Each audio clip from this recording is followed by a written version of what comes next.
नमस्कार, जोहार। आपके शहर का लोकप्रिय चैनल एबीएन न्यूज में आपका स्वागत है। दिन भर के ताजा तरीन और अहम खबरों को लेकर मैं निकिता सिन्हा हाजिर हूँ। गिरिडीह जिला प्रशासन ने ईद उल फितर, सरहुल, रामनवमी और चैती नवरात्र को शांतिपूर्ण तरीके से मनाने के लिए उच्च स्तरीय बैठक आयोजित की। उपायुक्त नमन प्रियेश लकड़ा और पुलिस अधीक्षक डॉक्टर बिमल कुमार की अध्यक्षता में हुई बैठक में सभी अनुमंडल पदाधिकारी, थाना प्रभारी और शांति समिति के सदस्य शामिल हुए। बैठक में त्योहारों के दौरान सुरक्षा के कड़े इंतजाम, यातायात प्रबंधन, साफ सफाई, बिजली और पेयजल की सुचारू व्यवस्था सुनिश्चित करने पर जोर दिया गया। प्रशासन ने संवेदनशील इलाकों में विशेष सतर्कता बरतने और सड़क किनारे लटकते बिजली तारों को ठीक करने का निर्देश दिया। प्रशासन ने त्योहारों के दौरान शांति व्यवस्था बनाए रखने के लिए ड्रोन और सीसीटीवी कैमरों से निगरानी करने का फैसला लिया है। अफवाहों से बचने और संदिग्ध गतिविधियों की सूचना देने के लिए टोल फ्री नंबर 112 जारी किया गया।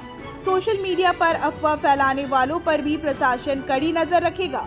गलत सूचना फैलाने वालों के खिलाफ सख्त कार्रवाई होगी।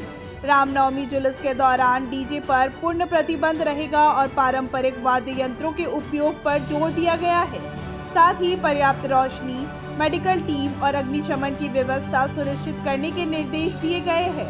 पुलिस बल की प्रतिनियुक्ति के साथ ड्रोन से निगरानी रखी जाएगी ताकि त्योहार शांतिपूर्ण और सौहार्दपूर्ण माहौल में संपन्न हो। आज गिरिडीह जिला में जिला समाहरणालय में हम लोगों ने जिला स्तरीय शांति समिति की बैठक की, जिसमें कि सभी अनुमंडल के प्रशासनिक पदाधिकारी, पुलिस पदाधिकारी एवं चारों अनुमंडल के शांति समिति के सभी सम्मानित सदस्यगण मौजूद थे। चूँकि अभी आगामी 3 त्यौहार हैं, ईद उल फितर है, तत्पश्चात सरहुल है और उसके बाद में रामनवमी का त्यौहार है। हम लोग ये तीनों त्यौहार के मद्देनज़र जो भी व्यवस्थाएं हैं जो प्रशासन की ओर से एवं जो भी विभिन्न जो भी अखाड़ा और जो संयोजक समिति के या प्रबंधक समिति के जो लोग हैं उनके द्वारा किया जाना है एवं साथ ही विधि व्यवस्था के संबंध में हम लोगों ने चर्चा किया। हम लोगों ने मुख्य तौर पे ये चर्चा किया कि पूर्व के कुछ वर्षों में जहाँ भी कहीं भी विधि व्यवस्था की स्थिति भंग होने की स्थिति उत्पन्न हुई है, वहाँ के बारे में अनुमंडलवार एवं थानावार विस्तार से समीक्षा किया एवं हाल के दिनों में अगर किसी भी कारण से अगर कोई दो समुदाय में किसी भी प्रकार की अगर तनाव की स्थिति है, उसके संबंध में हम लोगों ने बात किया। लगभग सभी थाना क्षेत्र में शांति समिति की बैठक संपन्न हो चुकी है और कुछ अनुमंडल स्तर पे भी ये हुई है। हम लोगों ने निर्देश दिया है कि इसको सभी जो स्टेक होल्डर्स हैं, सभी जो संबंधित सदस्य हैं, उनके पूरे फुल कोरम के साथ में ये बैठक करें ताकि किसी भी प्रकार की कोई भी समस्या है वो आपसी सद्भाव से ये चर्चा करके इसका निवारण हो सके। हम लोगों ने विशेष इस चीज़ पे बल दिया है कि माननीय उच्च न्यायालय के विभिन्न न्यायाधीशों के आलोक में डीजे पे बैन लगाया है और इसके साथ ही सोशल मीडिया पे मॉनिटरिंग के लिए हम लोगों ने प्रखंड स्तर से लेकर अनुमंडल एवं जिला स्तर पे अलग अलग सेल गठित करने का निर्देश दिया है ताकि किसी भी प्रकार की अगर भ्रामक खबर है या कोई अपमानजनक कोई टिप्पणी या कोई अगर पोस्ट करते हैं तो उसको हम लोग त्वरित उस पर कार्रवाई कर सकें। गिरिडीह जिले में होली के दौरान हुई हिंसा के बाद प्रशासन ने आगामी ईद, रामनवमी, चैत्र दुर्गा पूजा और चैत्र छठ पूजा को लेकर सुरक्षा कड़े कर दिए हैं। जिले के सभी थानों में शांति समिति की बैठकें आयोजित कर सामाजिक सौहार्द बनाए रखने की अपील की गई। इसके बाद गिरिडीह पुलिस ने शहर में फ्लैग मार्च निकालकर जनता से त्योहारों को शांति और भाईचारे के साथ मनाने का संदेश दिया। यह फ्लैग मार्च बड़ा चौक से शुरू होकर मुस्लिम बाजार, कालीबाड़ी चौक, टावर चौक, नेताजी चौक, भंडारीडीह और बोड़ो होते हुए पचम्बा तक पहुंचा। मार्च में सैकड़ों पुलिसकर्मी और अधिकारी शामिल रहे जो समाज में सुरक्षा और भरोसे का माहौल बनाए रखने के लिए तैनात है। प्रायः ऐसा देखा जाता है कि पर्व त्यौहार में सोशल मीडिया में जो अनसोशल एलिमेंट रहते हैं, काफ़ी सक्रिय हो जाते हैं और गलत सलत मैसेज डालकर समाज में अफवाह फैला करके पैमानस फैलाने की कोशिश करते हैं। तो हमारी टीम काफ़ी सक्रिय है इसके लिए और हम उन लोगों को संदेश देना चाहते हैं कि इस तरह का कोई भी मैसेज आएगा तो हम लोग उस पर त्वरित कार्रवाई करेंगे और हो सकेगा तो वो जेल भी भेजे जाएंगे। सरहुल, छठ पूजा और रामनवमी, इन सारे पर्व की एक साथ तैयारी चल रही है। हम लोग इन चारों पर्वों को एक साथ लेकर के चल रहे हैं और ये जो आज देख रहे हैं ये एक रूटीन कार्यक्रम है। ये आगे जब तक त्यौहार है तब तक चलते रहेगा।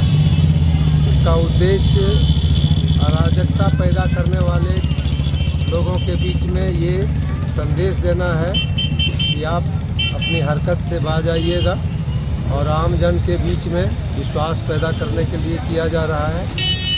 उम्मीद करते हैं कि हमारा ये चारों त्यौहार आप लोगों के सहयोग से, आम जन के सहयोग से काफ़ी शांतिपूर्ण और सौहार्दपूर्ण वातावरण में मनाया जाएगा। आप लोगों के माध्यम से ये भी संदेश देना चाहते हैं जो गड़बड़ी पैदा करते हैं उनके मनों में कि अगर गड़बड़ी पैदा कीजिएगा तो प्रशासन आपसे सख्ती से निपटेगा। आज के या आगे के दिनों में हम लोग जो रूटीन वर्क कर रहे हैं उसके पीछे यही उद्देश्य है। एक मैसेज देना है आम जन के बीच में कि आप शांतिपूर्वक अपना त्यौहार मनाएं, सौहार्दता बनी रहे तथा दुष्कर्मियों के बीच में ये भय पैदा हो कि प्रशासन तैयार है, मुस्तैद है। झारखंड प्रांतीय मारवाड़ी युवा मंच के नेतृत्व में 23 मार्च 2025 को जमशेदपुर में आयोजित प्रांतीय अधिवेशन अन्वेषण के दौरान गिरिडीह शाखा ने अपनी शानदार उपलब्धियों के लिए कुल 16 पुरस्कार हासिल किए। इनमें सत्र 2024-25 के लिए युवा राहुल केडिया को श्रेष्ठ शाखा अध्यक्ष और युवा शशांक करवाल को श्रेष्ठ कोषाध्यक्ष के सम्मान में नवाजा गया। इसके अलावा गिरिडीह शाखा को श्रेष्ठ शाखा के प्रतिष्ठित पुरस्कार से भी सम्मानित किया गया। इस अवसर पर राष्ट्रीय अध्यक्ष युवा सुरेंद्र भट्टर, प्रांतीय अध्यक्ष अरुण गुप्ता और कई गणमान्य अतिथियों ने इन युवा नेताओं को सम्मानित किया। इस उपलब्धि पर खुशी जाहिर करते हुए राहुल केडिया ने कहा कि यह सम्मान उनकी पूरी टीम की मेहनत और समाज सेवा के प्रति उनके समर्पण का प्रतीक है। उन्होंने विशेष रूप से शाखा सचिव अंकित सरावगी के प्रयासों की सराहना की। उनकी अथक मेहनत ने इस उपलब्धि को संभव बनाया। समारोह में पूर्व अध्यक्ष धीरज जैन, संजय शर्मा, रोहित जलान समेत कई वरिष्ठ सदस्य मौजूद रहे, जिन्होंने गिरिडीह शाखा की इस उपलब्धि को संगठन के लिए गर्व का क्षण बताया। गिरिडीह जिले के बिरनी प्रखंड के बरोटोला गांव में 3 दिवसीय गायत्री महायज्ञ की शुरुआत कलश यात्रा के साथ हुई, जिसमें सैकड़ों महिलाओं और ग्रामीणों ने उत्साह पूर्वक भाग लिया। यमुना नदी से जल भरकर श्रद्धालु डीजे बाजे के साथ झूमते हुए यज्ञ स्थल तक पहुँचे, जहाँ गायत्री परिवार के सदस्यों ने विधि विधान से पूजा अर्चना की। कार्यक्रम के दौरान गायत्री ट्रस्ट गिरिडीह के प्रबंधक कामेश्वर सिंह ने गायत्री महामंत्र की महिमा बताते हुए कहा कि इसकी साधना से चिंतन, चरित्र और व्यवहार श्रेष्ठ बनता है तथा यह किसी भी जाति धर्म के भेदभाव से परे है। महायज्ञ के आयोजन समिति के अध्यक्ष भिखन महतो, सचिव बीजू वर्मा और उप सचिव रामकिशन प्रसाद वर्मा ने बताया कि शांति कुंज हरिद्वार से आए संतों द्वारा प्रतिदिन प्रवचन और भजन संध्या का आयोजन किया जा रहा है। इस धार्मिक आयोजन में गायत्री परिवार के उर्मिला वर्णमाला, सहदेव प्रसाद कुशवाहा, उमा गुप्ता, सरयू यादव, अर्चना देवी, लीलावती देवी सहित कई श्रद्धालु सेवा में उपस्थित रहे। यह महायज्ञ सामाजिक और आध्यात्मिक अपलिफ्टमेंट के साथ शांति और सद्भाव का संदेश दे रहा है। आज मेरे गांव में गायत्री महायज्ञ का शुभारंभ हुआ है। ये 3 दिवसीय गायत्री महायज्ञ मेरे गांव में होने जा रहा है और इसमें समस्त ग्रामीणों के सहयोग प्राप्त है। इन सबों के सहयोग से ये गायत्री महायज्ञ का अनुष्ठान आयोजित किया गया है। इससे समाज में आप क्या संदेश देना चाहते हैं? हिंदू मान्यताओं के अनुसार यज्ञ एक बहुत बड़ा कर्म कांड है, ये बहुत बड़ा अनुष्ठान है। भक्त या कहिए कि लोग अपने विभिन्न मनोकामनाओं की पूर्ति के लिए, अपने संकल्पों की पूर्ति के लिए इस तरह के कार्यक्रमों का आयोजन करते हैं। तो हमारे गांव में ऐसे पूर्व से कोई संकल्प नहीं है, लेकिन यहाँ के इस गांव के युवाओं के द्वारा सवाल उठाया गया कि हम क्यों न ग्राम शांति, समाज शांति, प्राणी मात्र के कल्याण के लिए एक बार गायत्री महायज्ञ का अनुष्ठान कर लें। तो उन्हीं बातों से प्रेरित होकर सारे लोगों का मन बना कि गायत्री महायज्ञ होना चाहिए, तो इसलिए हो रहा है। सीहोडी कॉलेज मोड़ के निकट रेलवे ब्रिज के पूरब में स्थित पावित्री हॉस्पिटल के संचालक डॉक्टर रितेश कुमार सिन्हा अपने मरीज का इलाज करते हैं। यहाँ जन्म से टेढ़े पैर, कंधा, कोहनी, कूल्हा, घुटने का डिसलोकेशन, जोड़ प्रत्यारोपण एवं हड्डी संबंधित हर प्रकार के रोगों एवं फ्रैक्चर का इलाज व ऑपरेशन किया जाता है। इस हाइजेनिक हॉस्पिटल में ultra modern 2 operation theatre, CR machine, post operative ICU, digital x ray, ECG, pathology pharmacy, oxygen supported bed, general ward, AC और नॉन AC केबिन की सुविधा उपलब्ध है। तो हड्डी संबंधित किसी भी रोग के लिए पावित्री हॉस्पिटल डॉक्टर रितेश आयुष्मान योजना के तहत इलाज करते हैं। इस अस्पताल में 2 जनरल फिजिशियन डॉक्टर विकास कुमार और डॉक्टर आफ्ताब अंसारी भी अपनी सेवा देते हैं।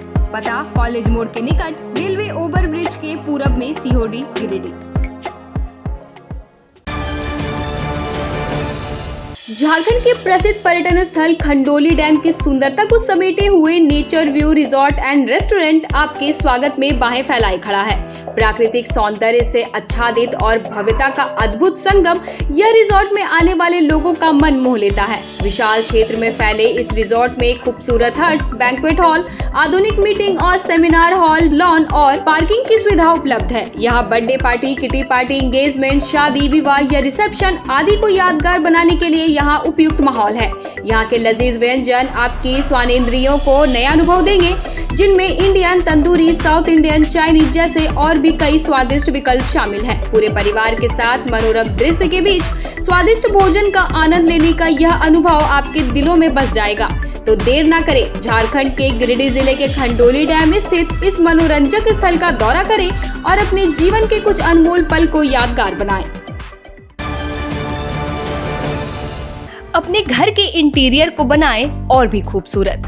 जी हाँ, कालीबाड़ी चौक में स्थित बहुत ही प्रसिद्ध टिबड़ीवाल टेक्सटाइल का नया एवं भव्य शोरूम बड़ा चौक में केंद्रीय पुस्तकालय के सामने स्थित है टिबड़ीवाल होम्स। इस खास शोरूम में furnishing, Raymond home, Welspun, Trident, Kurlon, Asian paint, Relaxwell जैसे राष्ट्रीय और अंतर्राष्ट्रीय कंपनियों के सोफा के कपड़े, सोफा कवर, डिजाइनर पर्दा, carpet, towel, bedsheet, mattress, wall clock, wallpaper, एक से बढ़कर एक painting, roller blinds, vertical blinds, इसके अलावा कुशल कारीगरों द्वारा सोफा भी बनाया जाता है। यहाँ sofa work, curtain work, interior decoration के लिए फ्री होम सर्विस की सुविधा भी उपलब्ध है। आप स्क्रीन पर लिखे नंबर पर फोन करें, हमारे एक्सपर्ट कैटलॉग के साथ सेवा देने आपके घर तक पहुँचेंगे। हमारा पता केंद्रीय पुस्तकालय के सामने, बड़ा चौक, गिरिडीह।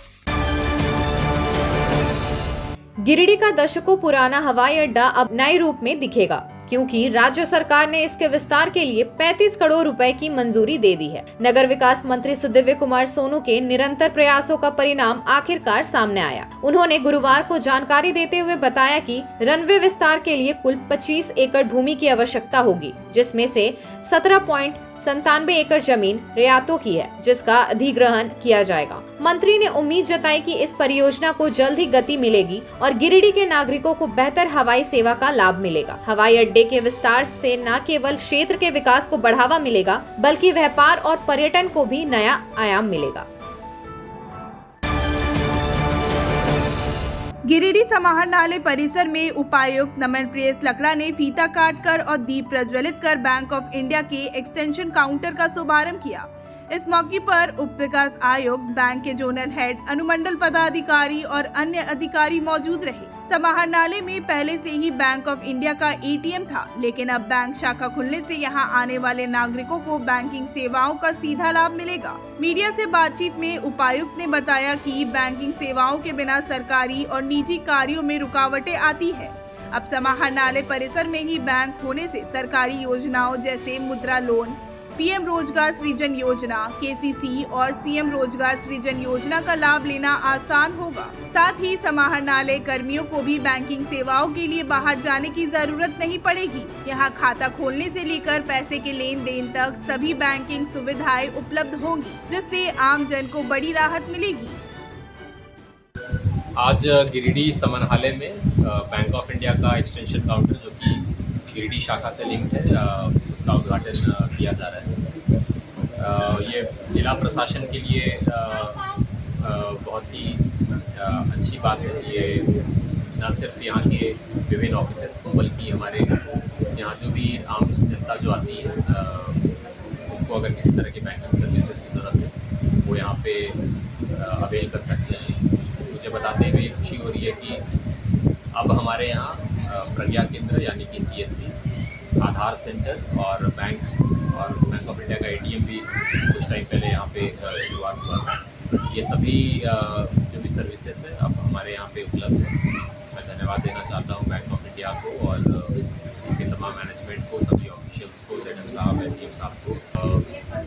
मैं ये मीडिया बंधुओं को भी ये कहना चाहूँगा कि आप लोग भी इस चीज़ों को प्रचारित कीजिए कि हमारे यहाँ जो भी सर्विसेज हैं, जो भी आम जनता आती है, वो अपने सुदूरवर्ती क्षेत्र से आती है, तो वो यहाँ पे समाहरणालय में ही सारे सर्विस को अवेल करते हैं। जो भी अपने विभिन्न स्कीम्स हैं उसका लाभ प्राप्त कर सकते हैं। और हम लोगों ने समाहरणालय में ये जो सेंटर है, ये हम लोगों को बैंक ऑफ इंडिया के कोलैबोरेशन से ये हम लोग कर पाए, तो बहुत ज़्यादा खुशी है और उनको आप लोग फिर से धन्यवाद। आज बैंक ऑफ इंडिया बोकारो के लिए एक बहुत बड़ा दिन है कि गिरिडीह डीसी ऑफिस कार्यालय में हमारी गिरिडीह शाखा का एक्सटेंशन काउंटर खुल रहा है। और इस अवसर पर गिरिडीह जिला के सभी पदाधिकारी, बड़े बड़े पदाधिकारी, DC साहब, SP साहब, DC मैडम, SDO, सभी मौजूद थे, जिनकी हमें बड़ी खुशी हुई। गिरिडीह बैंक ऑफ इंडिया जो है झारखंड राज्य में और बोकारो से, गिरिडीह और बोकारो दोनों ही जिलों में लीड बैंक है, अग्रणी बैंक है। और अपनी भूमिका निभाते हुए हम लोग जो करीबन 25 से 30% का जो हमारा बिजनेस है, बैंकिंग का बिजनेस, दोनों ही जिलों में हम लोग अच्छे कर रहे हैं। गिरिडीह जिले में हमारे 42 शाखाएँ हैं, 42 शाखाएँ हैं। और सभी बैंक जो भी स्कीम गवर्नमेंट की लागू की जा रही है, हमारी सभी शाखाओं के थ्रू लागू की जाती है। इसमें चाहे PMEGP हो, PMFME हो, या और जो भी सरकार द्वारा नियोजित स्कीम है, सभी का हम अच्छे से कोशिश करते हैं कि उससे ज़्यादा ही ज़्यादा लाभुकों को ये लाभ मिल सके। गिरिडीह स्टेडियम में खेल कूद एवं युवा कार्य विभाग द्वारा संचालित आवासीय बालक फुटबॉल प्रशिक्षण केंद्र में 6 रिक्त स्थानों के लिए चयन ट्रायल आयोजित किया गया। इस ट्रायल में झारखंड भर से करीब 100 युवा फुटबॉल खिलाड़ियों ने हिस्सा लिया। चयन प्रक्रिया के दौरान खिलाड़ियों की शारीरिक क्षमता और तकनीकी कौशल की गहन जांच की गई, जिसमें लंबाई, वजन मापन, vertical jump, flying start, medicine ball throw, shuttle run और 800 मीटर दौड़ जैसे कई परीक्षण शामिल थे।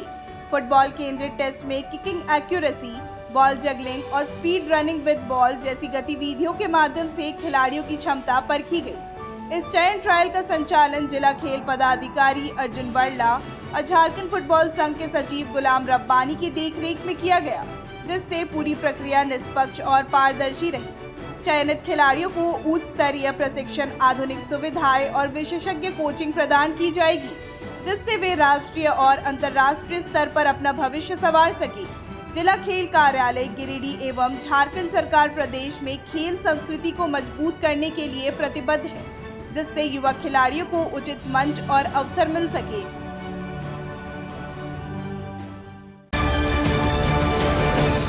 गुरुवार को गांवा प्रखंड मुख्यालय में पंचायत समिति की मासिक बैठक आयोजित हुई, जिसमें मनरेगा, अबुआ आवास, तालाब, डोभा और बागवानी जैसी योजनाओं की समीक्षा की गई। बैठक की अध्यक्षता प्रमुख ललिता देवी ने की और संचालन उप प्रमुख नेहा कुमारी ने संभाला। पंचायत समिति सदस्य अखिलेश यादव ने मनरेगा योजनाओं में अनियमितताओं को लेकर BPO भीखदेव पासवान को आड़े हाथों लिया और अयोग्य लाभुकों को हटाकर वास्तविक जरूरतमंदों को आवास देने की मांग की। बैठक में कस्तूरबा विद्यालय में योग्य बालिकाओं ने नामांकन और अपूर्ण विकास योजनाओं को जल्द पूरा करने के निर्देश दिए गए। प्रमुख ललिता देवी ने अधिकारियों को सख्त चेतावनी देते हुए कहा कि अगर योजनाओं में लापरवाही जारी रही तो पंचायत सेवकों और रोजगार सेवकों पर कार्रवाई होगी। अंत में उन्होंने ईद और रामनवमी की शुभकामनाओं के साथ बैठक का समापन किया। बैठक में बीडीओ महेंद्र रविदास, सीओ अविनाश रंजन, विधायक प्रतिनिधि मुन्ना सिंह समेत कई अधिकारी और पंचायत समिति सदस्य मौजूद रहे।